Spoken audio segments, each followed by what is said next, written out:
السلام عليكم ورحمة الله وبركاته. حياكم الله مشاهدي قناة كركوك الفضائية، وأهلا وسهلا بكم إلى حلقة جديدة من برنامج بصراحة معي أنا عمار الصالحي. الانتخابات في إقليم كردستان جرت بكل شفافية وسلاسة وخرجت النتائج، وكانت هناك توقعات بعدد أكبر لبعض الأحزاب، بينما كانت النتائج عكس ذلك.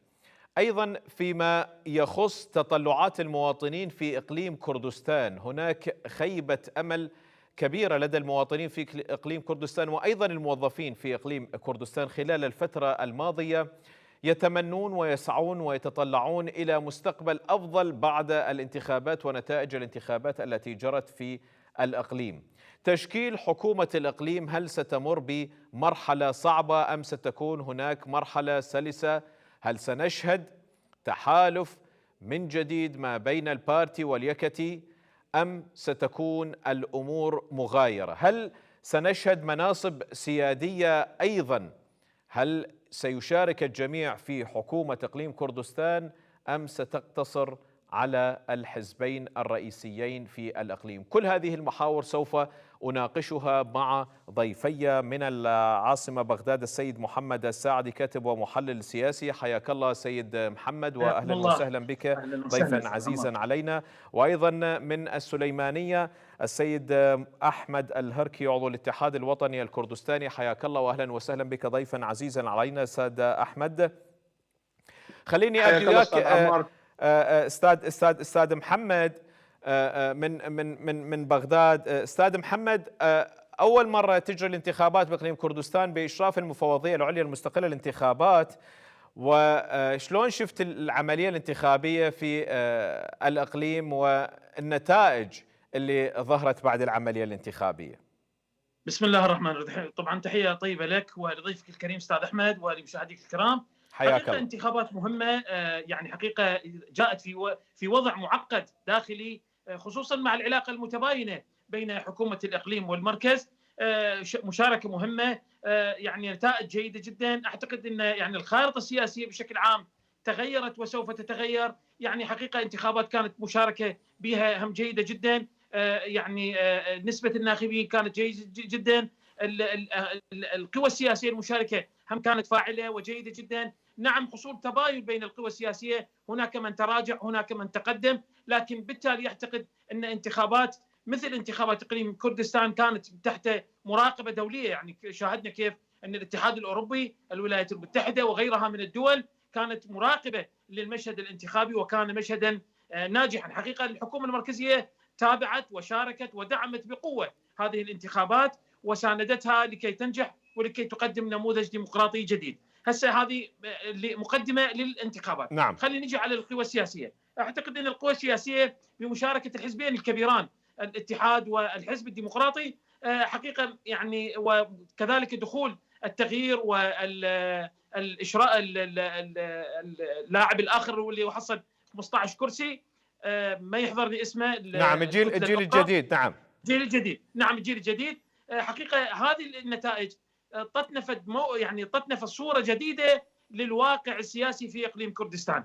هناك من تقدم هناك من تأخر، لكن بشكل عام أنا برأيي كمراقب أعتقد أن يعني الفائز الأول هو الاتحاد الوطني، لكون هو تقدم كثيرا على رغم يعني انه يعني رغم انه يعني اتحاد الحزب الديمقراطي كان اصواته اعلى من اصوات الاتحاد، لكنه بالمشاركه مع انتخابات 2018 نعتقد انه تقدم.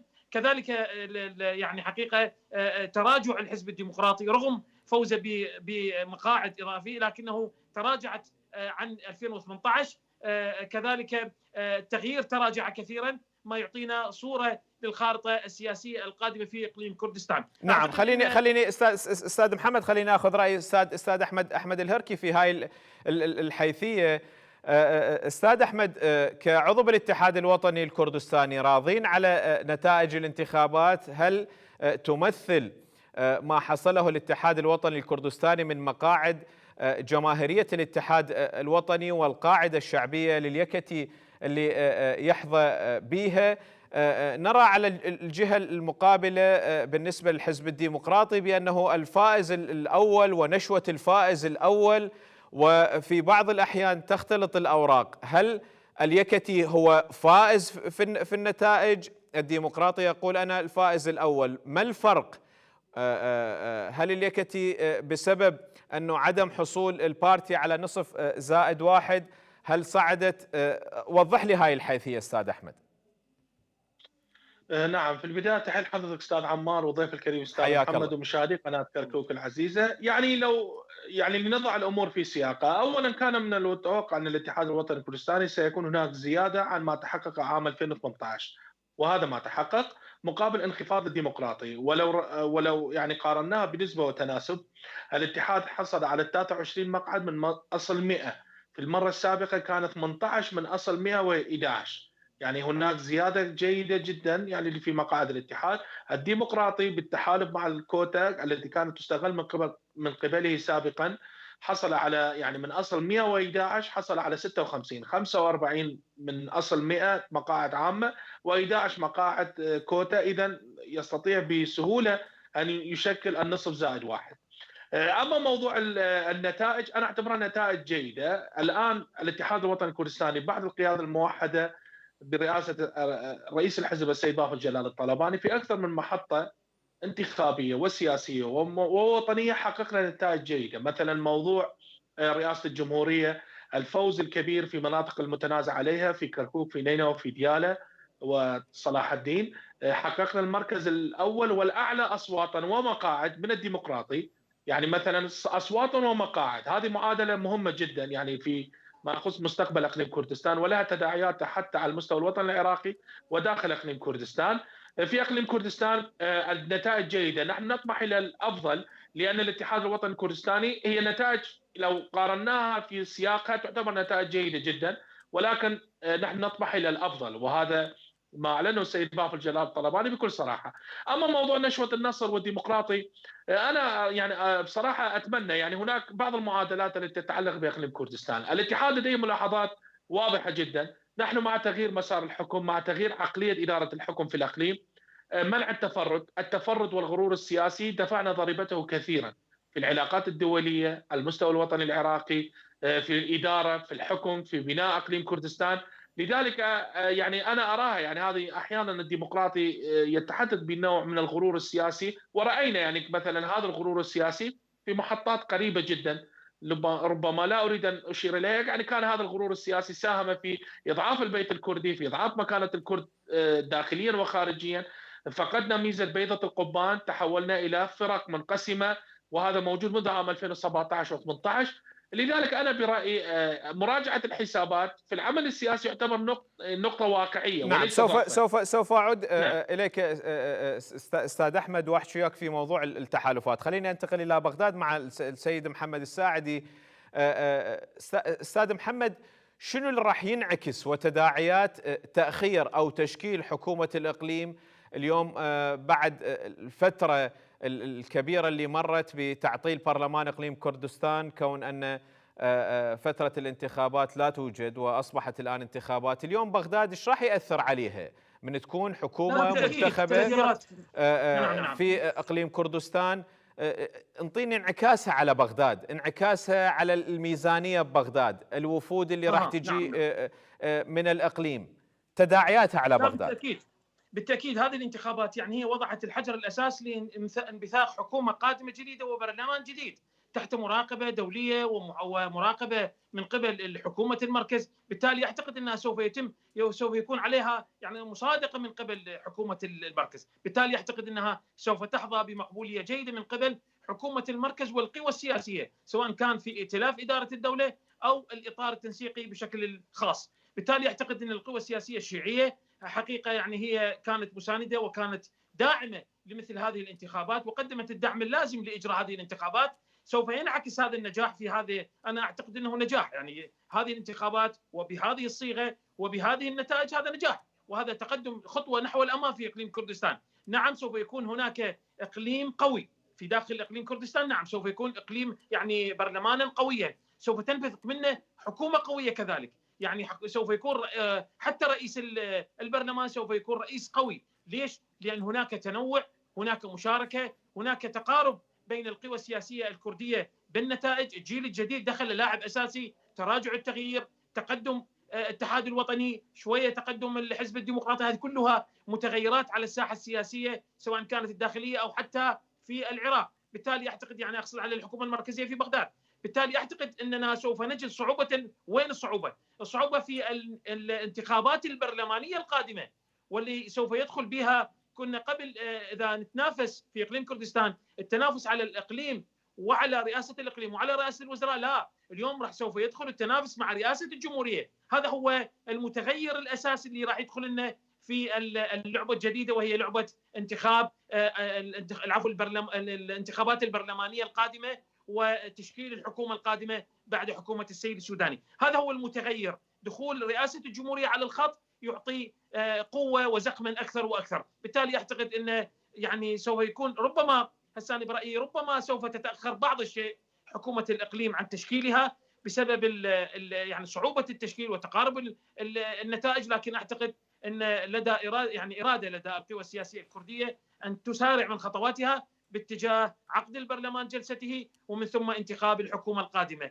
يعني هذا المتغيرات سوف تنعكس فقط في الانتخابات البرلمانية القادمة، ودخول لاعب جديد أو مو لاعب جديد، يعني في دخول عنصر جديد في السلة وهو رئاسة الجمهورية. نعم. هذا هو المتغير القادم في النقاشات القادمة بين القوى الكردية في إقليم كردستان. نعم، وقد هذا يكون أيضا سبب في تعقيد المشهد القادم مو تسهيله.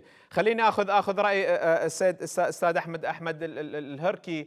أستاذ أحمد اليكتي، حزب الاتحاد الوطني الكردستاني أعلن بأنه سيشارك في الحكومة القادمة لإقليم كردستان، وأيضا أكد في أكثر من مرة عبر أعضاء بالاتحاد الوطني الكردستاني وفي وسائل إعلام متعددة بأنه يسعى لنيل أحد المناصب، يا أما رئاسة الحكومة يا أما رئاسة الإقليم، كون كانت هاي المنصبين الرئيسية هي بيد البارتي. لحد الآن نرى أن العلاقة يشوبها قد بعض التوتر. شلون راح تنقاس الأمور؟ شلون راح تكون المفاوضات؟ هل مستعد الحزب الديمقراطي الكردستاني يتنازل عن أحد المنصبين، رئاسة الإقليم أو رئاسة الحكومة؟ يعني هذا الطرح الذي يدعو إليه الاتحاد الوطني الكردستاني هذه المرة هو طرح واقعي. نعم. يعني مثلا منصب رئاسة الإقليم على سبيل المثال هو محتكر من قبل الحزب الديمقراطي الكردستاني منذ نشأته عام 2005. يعني منذ 2005 حتى الآن، يعني نتحدث عن 19 سنة، ندخل في العام العشرين، محتكر من قبل الديمقراطي. وزارات معينة الداخلية، الثروات الطبيعية، بعض الوزارات حكرا على الديمقراطي. لذلك الاتحاد هذه المرة يعني يبحث عن شراكة حقيقية وليست مشاركة. في السنوات السابقة كنا مضطرين لها نتيجة نمتلك جغرافيا سياسية نحن نختلف عن الأحزاب الأخرى. عدم مشاركتنا يعني عودة كردستان للمربع الأول ولمقاومة التفرد، يعني هذا التفرد في القرارات واحتكار جميع مفاصل الحياة السياسية في الإقليم. لذلك الاتحاد هذه المرة يعني لديه طرح واقعي مستند أيضا للنتائج الانتخابية. الحزب الديمقراطي الكردستاني لديه 39 مقعد من أصل 100، يعني هذا لا يعطي الحق باحتكار كل الرئاسات. يعني هم لديهم 3 رئاسات من أصل 4، رئاسة الإقليم، رئاسة الوزراء، رئاسة السلطة القضائية. فقط رئاسة البرلمان هي للاتحاد، والتي تم حلها أيضا بقرار من المحكمة الاتحادية. الآن يعني هناك 3 سلطات موجودة ما عدا البرلمان هي محتكرة من قبل الحزب الديمقراطي الكردستاني. لذلك على الديمقراطي أن ينظر لهذه الأمور. هناك معادلة عددية، هناك ملاحظات جدية من الاتحاد الوطني الكردستاني. أعتقد يعني حان الوقت لإنهاء التفرد وأن تكون هناك الشراكة الحقيقية. نعم. بدت المفاوضات أستاذ أحمد ما بين الحزب الديمقراطي وأيضا الاتحاد الوطني؟ أكو مفاوضات، أكو لجان شكلت؟ لا، لم تبدأ حتى الآن، ولكن كلجان تفاوضية نعم. الديمقراطي شكل لجنة تفاوضية برئاسة أحد أعضاء المكتب السياسي، أعتقد سيد الشار زيباري. الاتحاد الوطني الكردستاني أيضا شكل لجنة برئاسة السيد قباد جلال الطلباني. لذلك كلجان تفاوضية الأمور واضحة. كل حزب يعني فريق المفاوض له أصبح واضحا. ربما الاتحاد الوطني الكردستاني سيكون في البدايه له حوارات مع الاطراف الاخرى.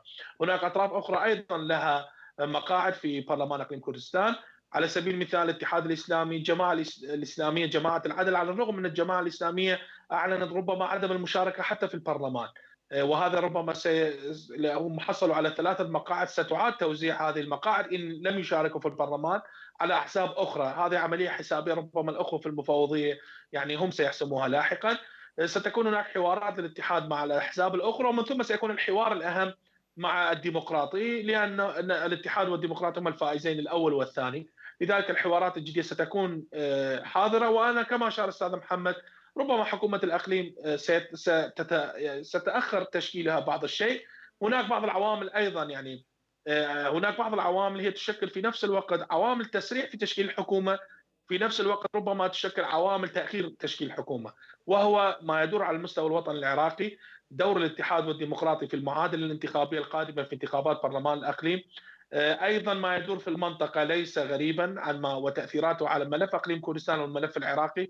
الاداره الامريكيه الجديده التي يعني هناك رئيس امريكي منتخب قبل ايام، هناك نحن الان في مرحله انتقاليه، هذا الرئيس سيستلم السلطه في كانون الثاني من العام المقبل. هناك بعض المتغيرات تشكل في نفس الوقت عوامل تسريع لتشكيل الحكومه، وربما اذا حصلت يعني لم تكن الامور كما نتوقع ان تكون في نفس الوقت هي عوامل تاخر تشكيل حكومه. يعني هي مثل ما نقول عوامل، ولكن كسلاح ذو حدين، انت لا تعرف اين ستصير الامور. ولكن نحن ما يهمنا كاتحاد وطني كردستاني هناك الكثير من المتغيرات.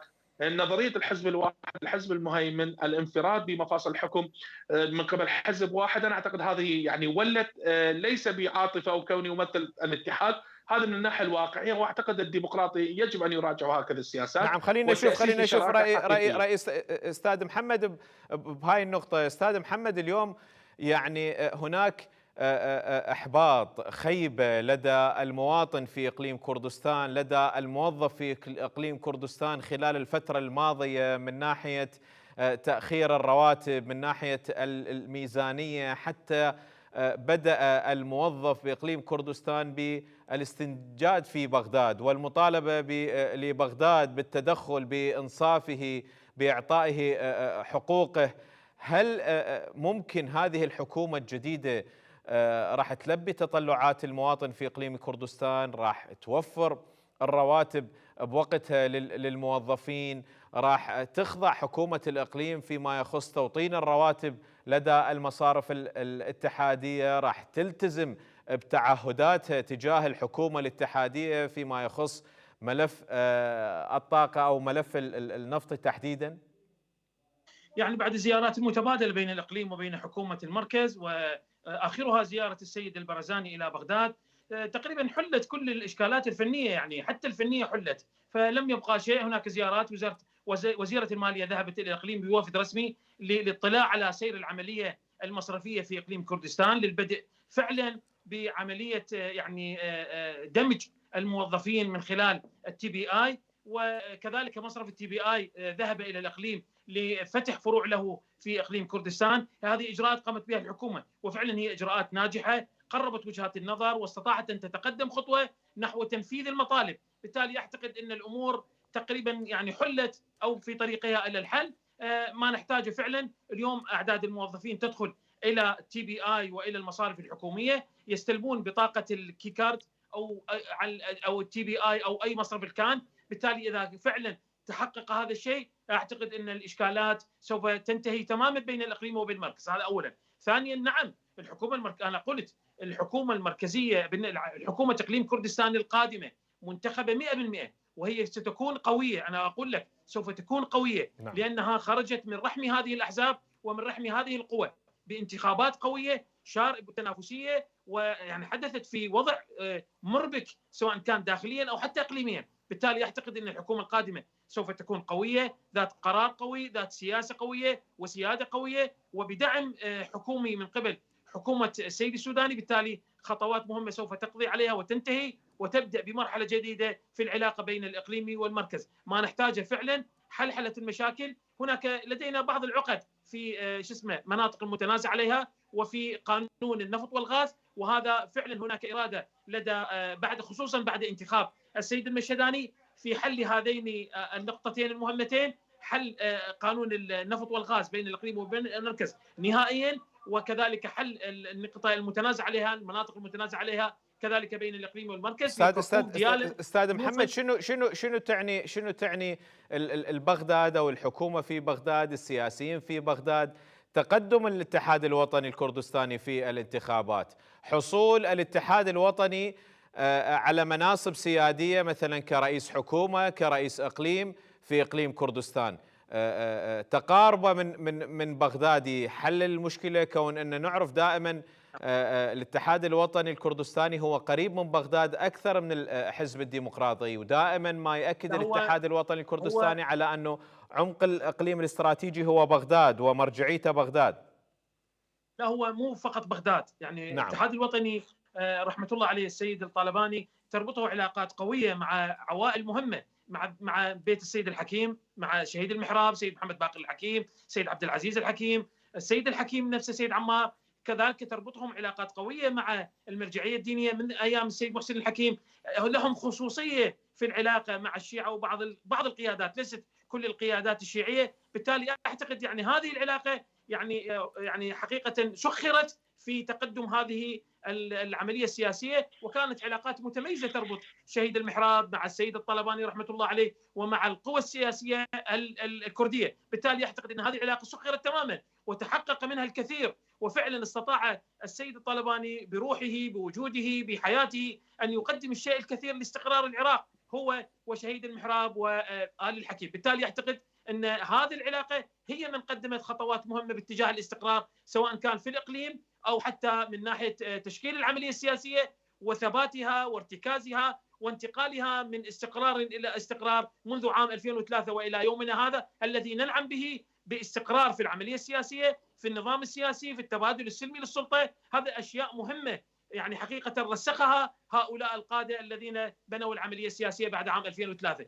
لذلك اعتقد ان النجاح العمليه الديمقراطيه، العمليه الانتخابيه في اقليم كردستان بالتاكيد ينعكس على نجاح العلاقه بين القوى الكرديه، وتحديدا بين الاتحاد الوطني وبين الاطار التنسيقي، وتحديدا بين الساده آل الحكيم. اعتقد يعني هي نجاحات متحققه وخطوات مهمه تفضي الى ما وصلنا اليه اليوم من هذه النجاحات الديمقراطيه والانتخابيه. نعم. استاذ احمد، اكو نقطه ممكن حساسه عند المواطن في اقليم كردستان، عند يمكن جمهور الاتحاد الوطني الكردستاني، شلون ممكن اليوم تكون هناك ثقه، خاصه احنا شفنا الحمله الانتخابيه وشفنا مدى حماس وصعود السخونه في الحمله الانتخابيه كانت، شلون ممكن اليوم تعود الثقه عند الاتحاد الوطني الكردستاني لدى الحزب الديمقراطي الكردستاني من ناحيه الوعود، من ناحيه اعطاء المناصب؟ ما هي الضمانات اليوم الاتحاد الوطني الكردستاني ممكن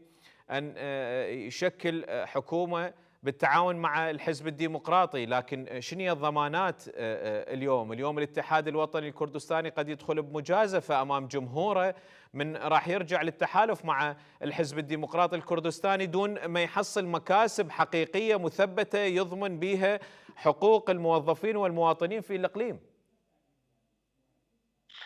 لا بالعكس، يعني الاتحاد الوطني الكردستاني عندما يدخل الحكومه، عندما تكون هناك شراكه حقيقيه، عندما يحصل على احدى الرئاسات، رئاسه الاقليم او رئاسه الوزراء، عندما تكون هناك شراكه اساسيه، جماهير شعب كردستان بصوره عامه وجماهير الاتحاد تثق بالاتحاد الوطني الكردستاني وقربه من الجماهير. واحدى نقاط زياده اصوات الاتحاد الوطني الكردستاني في الفتره الاخيره هو يعني القرب من الجماهير. هذا كان واضح في كركوك في انتخابات مجالس المحافظات، راينا كل اعضاء المكتب السياسي وقيادات الاتحاد الوطني الكردستاني، السيد بافل، السيد قبات، اعضاء المكتب السياسي الاخرين، الاخوه من كركوك واربيل موجودين في الحمله الانتخابيه مع في شوارع كركوك واقضيتها ونواحيها. هذا كله يعني هذا الذي اعطى المركز الاول للاتحاد في كركوك. لذلك الاتحاد هذه الفتره يقوم بسياسه جيده جدا، وهي يعني فيها نوع من الدراسه العلميه، القرب من الجماهير. عندما يكون خطا يعني مثلا يتم معالجته. هناك اجتماعات، يعني اصبح واضحا يعني ان يكون خلل في المنطقه الفلانيه يتم معالجته. وانا على اطلاع بما يحدث الان. على سبيل المثال انتخابات برلمان اقليم كردستان، دخلنا في 4 دوائر انتخابيه. في كل الدوائر يعني هناك زياده وهناك مقاعد. في بعض الدوائر كان هناك النتائج غير، يعني ليس بمستوى الطموح. هناك معالجات سيقوم بها الاتحاد الوطني الكردستاني، وربما بعض التغييرات الهيكليه والتغييرات الحزبيه. لذلك الاتحاد يعني بصوره مؤسساتيه الان تتم عمليه صناعه القرار بصوره مؤسساتيه وعلميه كنا نفتقدها في السنوات السابقه. اما موضوع الشراكه الحقيقيه هي بحد ذاتها عندما تشارك في حكومه الاقليم وتشارك في بناء مؤسسات اقليم كردستان وتشارك في القرار السياسي في الاقليم بصوره فاعله. انا اعتقد هذا الذي يرسل رسائل طمأنة الى جماهير شعب كردستان والى جماهير الاتحاد الوطني الكردستاني على وجه الخصوص. وهذا يعني هذا الذي اكدنا عليه في الحمله الانتخابيه، هو التاسيس لشراكه حقيقيه وتغيير مسار الحكم وتغيير العقليه. يعني لان هذا مكسب للاقليم، هدف حزبي او دعايه انتخابيه من قبل طرف سياسي واحد. عندما تتحقق هذه المعادلات انا اعتقد يعني ستكون لها اثار ايجابيه، نعم وسنكون امام حكومه استاذ قويه. احمد، شنو جوابك على صعود مقاعد الجيل الجديد في محافظة السليمانية؟ وهل هناك تخوف لدى الاتحاد الوطني الكردستاني من الزيادة الملحوظة لمقاعد الجيل الجديد في محافظة السليمانية على حساب الاتحاد الوطني؟ شنو ردك على هذا الكلام؟ استاذ عمار، للتصحيح الاتحاد الوطني نعم. الكردستاني الجيل الجديد عفوا لم تزداد مقاعده في السليمانيه. يعني هناك فجوه كبيره بين الاتحاد في المركز الاول، ياتي الجيل الجديد ثانيا. هو نعم. حققوا 5 مقاعد في اربيل، 5 في اربيل واثنين في دهوك. نعم. يعني حققوا 7 مقاعد خارج السليمانيه و8 في السليمانيه. لذلك انا اعتقد يعني مثلا هناك غياب المعارضه، ربما استغلت الجيل الجديد عدم وجود معارضه حقيقيه، فالاحزاب الاسلاميه هي متقوقعه داخل ال10 مقاعد الموجوده بين الاتحاد الاسلامي والجماعه الاسلاميه. يعني احيانا تكون 5-5، احيانا 6-4، المره الاخيره 7-3. يعني هذا واضح. حركه التغيير فقدت الكثير من جمهوره. يعني في 2013 عفوا في 2009 انتخابات الاولى 25 مقعد. سبب هاي الخسارة نعم. للجوران للتغيير. نعم. السبب انهم يعني فقدان التوازن. كيف يعني؟ نعم. هم كانوا طرف معارض، لو استمروا بالمعارضه ربما هذا كان سيزيد من رصيدهم الانتخابي، ولكنهم ماذا فعلوا؟ شاركوا في الحكومات، يعني الحكومه الحاليه والحكومه السابقه، فمثل ما يقولوا ضيعوا المشيتين. لم يستطيعوا ان يكونوا بديل معارض جيد، في نفس الوقت في الاداء الحكومي لم يقدموا شيء مميز يعني يمتاز عن ما يقدمه الاتحاد والديمقراطي. لذلك مثل ما يقول هو ايضا بعض المشاكل الداخليه. حضرتك رايت يعني خاصه الازمه الاخيره، هناك منسق جديد للحركه السيد دانا احمد بجيد. نعم. كان هناك ربما خلافات داخل حركه التغيير بين ابناء الراحل نوشيروان مصطفى، يعني الرئيس السابق والمنسق السابق لحركه التغيير، وبين يعني هناك بعض المشاكل الداخليه الموجوده. يعني هذا ايضا، ولكن السبب الاساسي هم لم يستطيعوا ان يكونوا بديل للمعارضه ولم يستطيعوا ان يكونوا بديل للسلطه، يعني كاداء حكومي. لذلك استغل الجيل الجديد هذه النقطه. انا اعتقد الجيل الجديد رغم ما حققوا من نتائج، ولكن اعتقد يعني لا يستطيع ان يكون بديل للاتحاد الوطني الكردستاني. واشير لحضرتك بالارقام. نعم. انه هناك 7 مقاعد من اصل 15 للجيل الجديد تم تحقيقها في اربيل ودهوك. يعني 5 في اربيل واثنين في دهوك. يعني هناك لديهم مقاعد خارج السليمانيه ايضا. واتضح في هذه النقطه استاذ عمار ايضا نعم. ان بديل الاتحاد الوطني الكردستاني هو الاتحاد الوطني الكردستاني. يعني حتى راينا من خرج من عباءه الاتحاد مره. يعني عام 2018 راينا مثلا السيد برهم صالح شكل قائمه حصل على مقعدين ثم عاد الى الاتحاد. يعني احد الاخر يعني السيد لاهور قام بتشكيل حزب لم يحصل سوى على مقعدين. يعني هذا يعطي نتيجه انه الاتحاد الوطني الكردستاني بقيادته المتماسكه حاليا برئاسه السيد بافل جلال الطلباني، وايضا فيما يخص جماهير شعب كردستان، هذه المعادله ستكون راسخه الى مديات مستقبليه ان بديل الاتحاد الوطني الكردستاني هو الاتحاد الوطني الكردستاني. نعم. خليني اشوف راي استاذ محمد. استاذ محمد، خلينا نحكي بصراحه وواقعيه. اليوم على مناصب محافظ في احدى المحافظات او على منصب مدير عام، نرى تدخلات إقليمية وتدخلات خارجية على منافذ حدودية. اليوم كانتخابات بحجم انتخابات إقليم كردستان ومناصب وحساسية إقليم كردستان وموقع الجغرافي، ما راح نشهد تدخلات خارجية أو إقليمية في تشكيل هاي الحكومة أو تغيير بالإرادة السياسية أو حتى الضغط عليها. يعني هسه هاي التاثيرات موجوده في كل العالم، موجوده هاي التاثيرات الداخليه او حتى الخارجيه، تاثيرات نعم. على حتى الانتخابات العراقيه اكو تاثيرات، حتى على تشكيل الحكومات المتعاقبه اكو تاثيرات سياسيه، لكن الاراده الاساسيه للقوى السياسيه التي انتخبت والتي نجحت في الحصول على مقاعد في داخل قبه البرلمان. نعم ربما تاثير على اختيار شخص من شخص اخر، لكن بشكل عام اعتقد ان الانتخابات هي نفسها رسمت خارطه جديده للقوى السياسيه المشاركه في العمليه السياسيه الانتخابيه الديمقراطيه في اقليم كردستان، كما انها وضحت العلاقه بين هذه القوى ورسمت شكل العلاقه القادمه.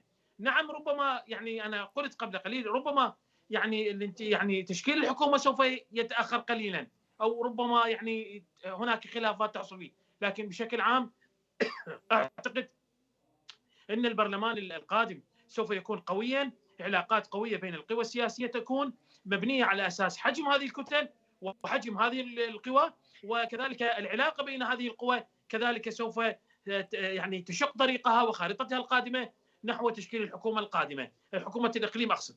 يعني نعم ما نعم، ممكن حكومة الإقليم القادمة، بما أنه انتخابات راح تكون مشاركة حقيقية، مشاركة فعالة، ممكن حكومة الإقليم القادمة تكون حكومة حسم للملفات العالقة ما بين الحكومة الاتحادية وحكومة الإقليم. يعني ربما يعني هو سبب من الاسباب الرئيسيه اللي في تقارب وجهات النظر. انا قلت قبل قليل يعني الحكومه القادمه سوف تكون سببا في انهاء الكثير من الخلافات بين حكومه الاقليم وبين حكومه المركز، لانها مبنيه على اساس ثقل القوى السياسيه وقوه القوى السياسيه وكذلك الفاعل السياسي والقرار السياسي. احنا عندنا قرار سيادي وقرار سياسي، نحتاج هذين القرارين في داخل الاقليم لحسم الملفات المختلف عليها مع حكومه المركز. بالتالي هذه الفواعل موجوده في القرار السياسي في داخل الاقليم. اعتقد ان الحكومه القادمه سوف تكون حكومه تحسم يعني بعض الملفات الثانيه، ما اقول كل الملفات لان اكو بعضها ملفات يعني حقيقه حساسه تحتاج الى مشاركه كل القوى السياسيه في ائتلاف اداره الدوله لحسمها، لكن بشكل عام اعتقد انه سوف تتقدم خطوه او خطوتين العلاقه بين اقليم كردستان وبين الحكومه المركزيه وتستقر اكثر. سوف تكون هناك يعني حتى انتخابات القادمه البرلمانيه القادمه سوف تكون اكثر شفافيه في بمشاركه القوى السياسيه، لانها توضحت الخارطه السياسيه بعد التراجع الكبير للتغيير. اعتقد يعني خارطه واضحه للقوى السياسيه الكرديه، وسوف تكون هناك يعني حتى التحالفات واضحه جدا بين القوى الكرديه وبين باقي القوى الشيعيه او حتى السنيه، واضحه المعالم سوف تكون. ولكن اعتقد ان يعني حظوظ او علاقه الاتحاد الوطني مع القوى الشيعيه ترسخت اكثر، اقتربت اكثر، زادت الثقه اكثر واكثر فيما بين الطرفين، وهذا ما يعزز فرضيه ان يعني حقيقه ان ملف كركوك والمناطق المتنازع عليها ورئاسه الجمهوريه سوف يكون هناك له هذا رايي دعم كبير من القوى الشيعيه وفي الانتخابات القادمه واختيار رئيس جمهوريه قادم. نعم، يعني ممكن نشهد يعني تغيير برئاسة الجمهورية، خاصة يعني تقصد أنت ما بين الحزب الاتحاد الوطني والحزب الديمقراطي الكردستاني؟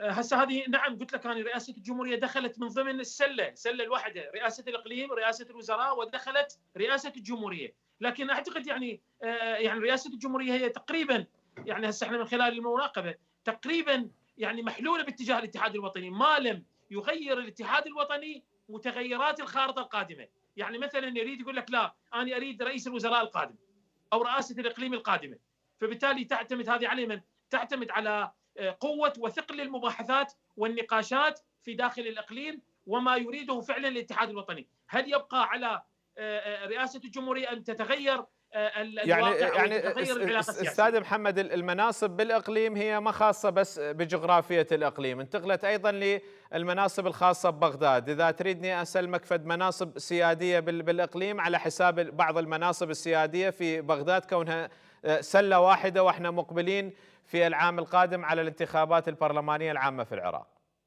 لا بس رئاسة الجمهورية استاذ عمار، بس رئاسة الجمهورية، لا اعتقد ان سوف الوضع يتغير كثيرا، فقط رئاسة الجمهورية، وهذا يعتمد مثل ما قلت لك على قوة المباحثات، على قوة النقاشات، وعلى قوة يعني اللقاءات البينية بين القوى الفائزة في الانتخابات في داخل الإقليم. هذا ما يعتمد عليه، وفعلا يعتمد على الاتحاد الوطني. الاتحاد الوطني فعلا هل يتنازل عن رئاسة الجمهورية لقاء منصب آخر مثل رئاسة الإقليم أو رئاسة الحكومة؟ هذا يعتمد على مطالب الاتحاد الوطني، ويعتمد على درجة العلاقة والتفاوت بين الحزبين الكبيران، لأن هم راح سوف يكون ثقل النقاشات بينهما. نعم. تتوقع تتأخر تشكيل الحكومة بالإقليم، يعني 6 أشهر وسنة كما هو أصبح السياق في تشكيل الحكومات العراقية؟ يعني اعتقد، يعني انا ما ادري سنه، لا ما اصور، بس لكن اعتقد انها سوف تتاخر، لانه حقيقه يعني تقارب النتائج، وجود الجيل الجديد، تراجع الحزب الديمقراطي عما كان عليه في 2018، تقدم الاتحاد الوطني عما كان عليه في 2018 سوف يحدث تغييرا مهما. المطالب اعتقد سوف تتغير بين الحزبين، هسه هذه رؤيه تغيرت، ربما تتغير المطالب بين الحزبين الاتحاد الوطني والحزب الديمقراطي، هذه كلها سوف تدخل في طاولة النقاش والمباحثات القادمة في تشكيل الحكومة. نعم. استاذ احمد، ممكن يتنازل الاتحاد الوطني الكردستاني عن منصب رئاسة الجمهورية مقابل مثلا رئاسة الإقليم أو رئاسة الحكومة في إقليم كردستان؟ استاذ العزيز، هذا اولا هذا الموضوع سابق لاوانه، لان نعم. حتى التمثيل الكردي في بغداد لا يقتصر على رئاسه الجمهوريه، لدينا الكثير من المناصب المهمه. هناك نائب رئيس الوزراء الان يعني يشغله وزير الخارجيه فؤاد حسين، هناك نائب رئيس البرلمان، هناك 4 إلى 5 وزارات، هناك تمثيل درجات خاصه، امور عديده. إذا طرح البارتي بأنها كلها سلة واحدة ونتقاسمها سوية، الاتحاد الوطني راح يقول له الإقليم واحد وبغداد واحد، أم كلها راح تختلط بسلة واحدة؟ لا، هو بالحالتين هم يعني باكيجين مختلفين. قلت لحضرتك هناك تمثيل حكومي للكرد في بغداد حسب الاستحقاق الانتخابي والمكونات، وهناك تمثيل حكومي للقوى الكرديه داخل اقليم كردستان حسب الاستحقاق الانتخابي. هذا قرار متروك للقياده، يعني انا لا امتلك الحق، وهو ايضا سابق لاوانه، لا امتلك يعني الصلاحيه لاجزم لك او انفي هكذا السؤال، ولكن انا قلت لحضرتك هناك تمثيل في بغداد وتمثيل في الاقليم.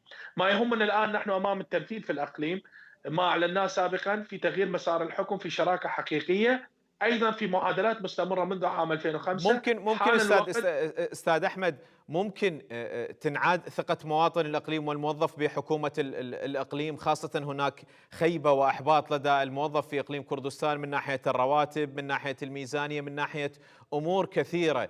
ممكن هاي الحكومة الجديدة راح توطن رواتب، راح تخلي الرواتب بموعدها، الميزانية، ممكن يصير هيك شيء؟ نبعث من خلالك رسالة تفاؤل للمواطنين والموظفين بالإقليم. استاذ العزيز، يعني يجب ان نصور الامور كما هي، يعني لحضرتك وللمشاهد وللموظف وللراي العام بصوره عامه. نعم.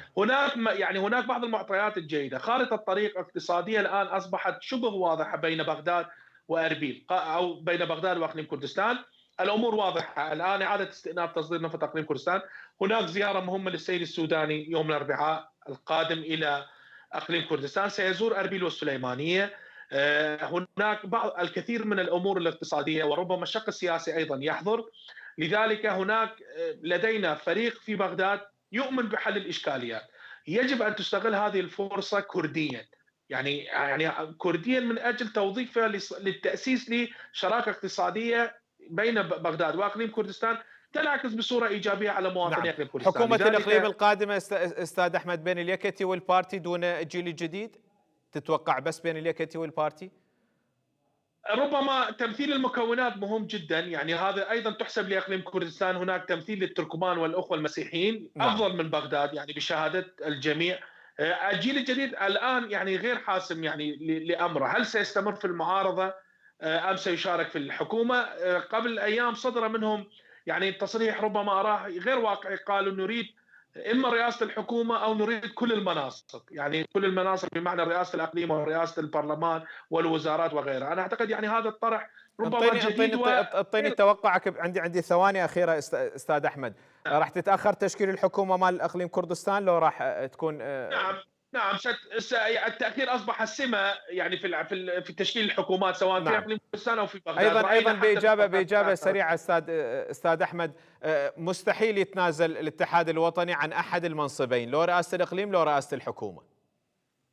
اعتقد هذا يعني الجو السياسي الان، واعتقد هذه مطالب الاتحاد الوطني الكردستاني. نحن يهمنا التاسيس لشراكه حقيقيه وتغيير مسار الحكم والاستفاده من اخطاء الماضي وتغيير عقليه الاداره، لذلك الاتحاد انا اعتقد هذه المره جاد يعني في مطالبه، ويجب ان تؤخذ بنظر الاعتبار من اجل مصلحه شعب اقليم كردستان ومن اجل يعني اعاده بناء المؤسسات في اقليم كردستان يعني بصوره ديمقراطيه قائمه على المعادله الانتخابيه، وان تكون الواقعيه السياسيه ايضا موجوده، لذلك ملاحظات الاتحاد يجب ان تؤخذ بنظر الاعتبار من الاطراف الاخرى وخاصه الديمقراطيه. نعم، اشكرك جزيل الشكر الاستاذ احمد الهركي عضو الاتحاد الوطني الكردستاني، كنت ضيفا عزيزا علينا، شكرا لتلبيه الدعوه في برنامج بصراحه من قناه كركوك الفضائيه من السليمانيه. ايضا الشكر موصول للاستاذ محمد الساعدي كاتب ومراقب ومحلل سياسي من بغداد، شكرا جزيلا لك وشكرا لتلبيه الدعوه، نورتنا استاذ محمد. ايضا مشاهدينا الكرام الشكر موصول اليكم، واكيد المواطن في اقليم كردستان والموظف في اقليم كردستان يامل بحكومه تلبي جميع طموحاته وتطلعاته وآماله بعد الخيبات في الحكومات السابقه لاقليم كردستان من تاخر رواتب وميزانيه وكثير من الامور، واكيد نتمنى دائما التقدم والازدهار لاقليم كردستان. اشكركم جزيل الشكر مشاهدينا الكرام، التقيكم في الحلقه القادمه وموضوع اخر من برنامج بصراحه. تحياتي وتحيات فريق العمل، السلام عليكم ورحمه الله وبركاته، الى اللقاء.